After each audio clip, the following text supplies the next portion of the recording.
Today, this is going to be at the center of the controversy that I want to address in this video.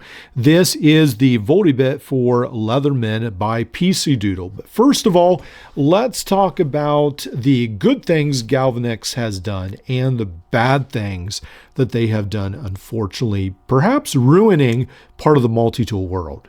Recently, I saw this duo set on Amazon for one price. Both of these come in at $22.50. You can even save 10% off as well, so it's even a little cheaper.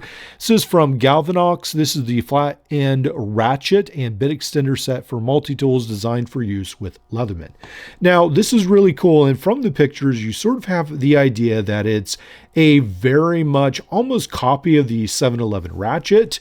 But thankfully it is not, because 711 is a little bit slightly longer, but it's a lot thinner in the head part. So it's a lot smaller compared with the Galvanox. So this is the two of them compared, and then it's really on the side where you get like, wow, these are totally different. So this one has a lot larger ratchet head right here for all the gears and everything.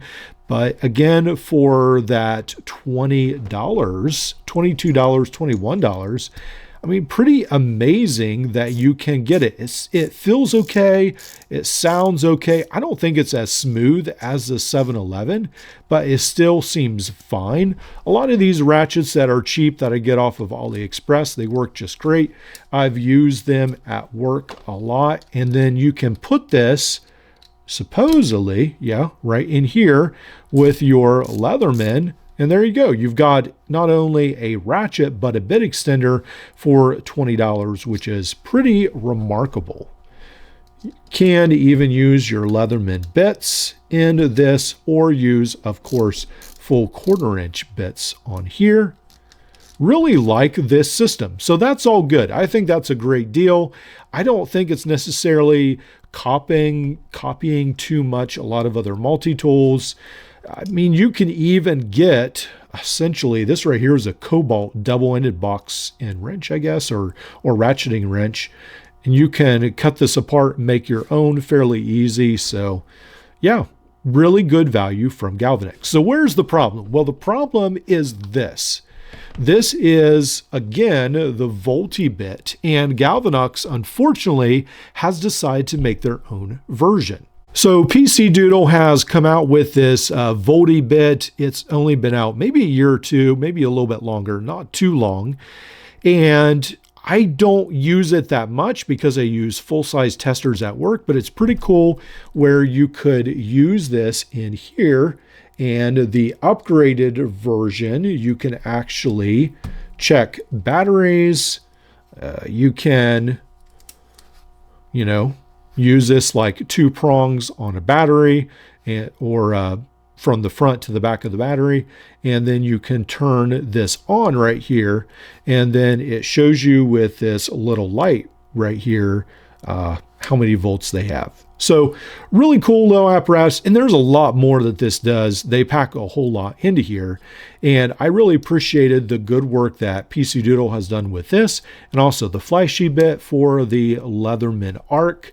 It didn't really fit in the holster well with that, so I did end up taking that off, but it was cool to have a little flashlight that you could put right there. So I will put links to both of those from PC Doodle, but unfortunately, Galvanox has decided to get into the fray, and they are selling their own for about $10 to $20 less for $18.99, and it's actually getting 4 out of 5 stars. So that is unfortunate, because I feel like they are pretty much just doing the same thing. Maybe they don't have as many functions on theirs, but still they are taking that idea. And I think that's really dangerous for the multi-tool world, because why?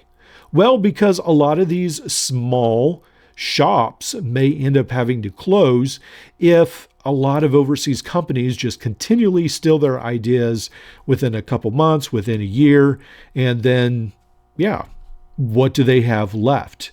So there's only so fast one or two people can innovate, come out with new products. It's not like they have a whole design team that they can just keep making more and more cool things for their Leatherman. So when I think of stores like Kristen Van Patten, when I think about Zap Wizard, PC Doodle, and then there's several other makers on Etsy and eBay that have sent things into the channel, all these different people that are trying to make things. And a lot of times, even multitoolpartsstore.com, they were selling some titanium picks, I believe it was. And then I saw it on AliExpress. It seemed like only a couple months later, the wrench, the parsing wrench, someone was making overseas. Now you can buy that on Amazon well, I think that's sold by Multi-Part Store, but on AliExpress, someone else is selling it. So it is unfortunate that there is overseas, a lot of these great ideas are just being taken, and then a small shop or a large shop, whoever, just mass produces them. And then these small companies are left with what? I don't know. I think it's definitely devastating. Now, a lot of you would probably say, well, what about wave clones? What about skeletal clones? Why do I review things like clones of the Leatherman Surge and clones of the Leatherman Signal? Well, that's a good question. I know a lot of you are not always too happy about it, but one of the reasons why is because the Leatherman Surge has been out for 20 years. This was released in 2005. So this has been out for around 20 years. Now, the Leatherman Signal has been out since 2015. If I'm doing my math right, that's about 10 years.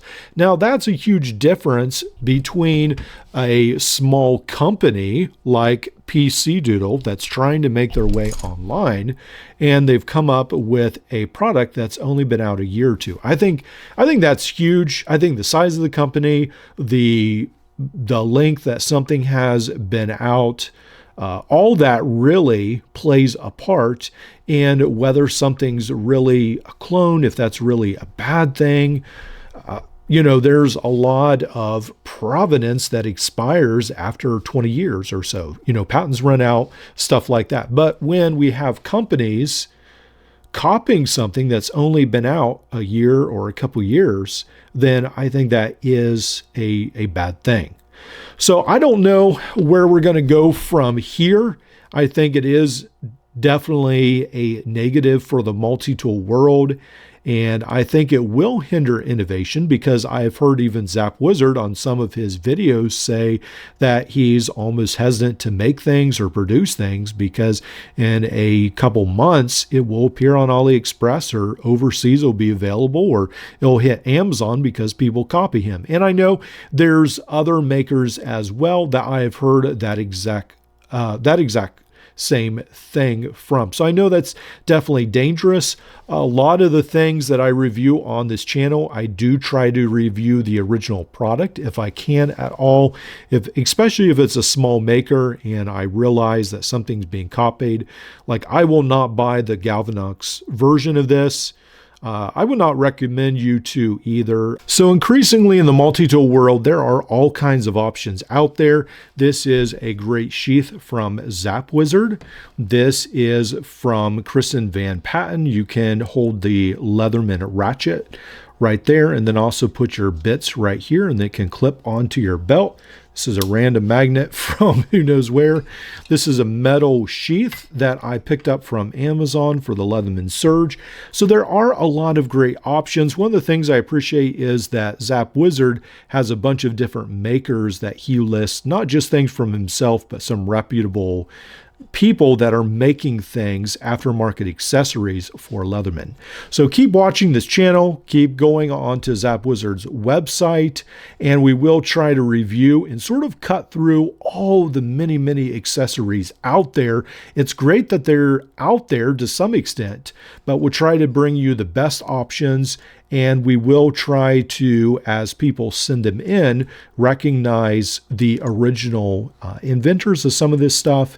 And also, even with these tools right here, I am planning to this year give you the best option out of every category that I review. So when I would review this, I would say, hey, the Leatherman Signal was the better option. The Leatherman Signal is the one that started it all. So even in these clones, I will be giving credit to Leatherman and even Gerber if they come up with a Gerber clone, and telling you what I honestly think is the better option in the category. So stay tuned.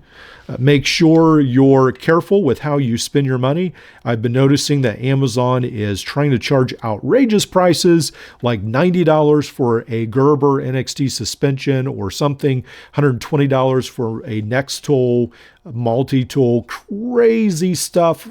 So be very careful when you're buying online. Make sure you're price checking, watching videos, seeing what things are worth, and I hope you have a good new year.